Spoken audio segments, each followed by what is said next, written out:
How to get toolbar in TradingView. In this video, I'm going to show you how you can equip the tools. First of all, open the application. Now here on the bottom, you'll be able to see the charts option. Tap on charts. So here on the right hand side, you can see this filter option. Tap on it. So these are the tools available.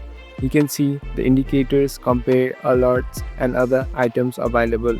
So select the tools with which you want to edit the chart. So tap on it. Now here are different strategies and profiles that you can select from.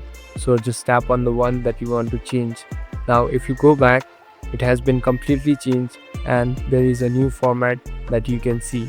So in context of PC, you can even save it and add to favorites. In this mobile version, you cannot do so.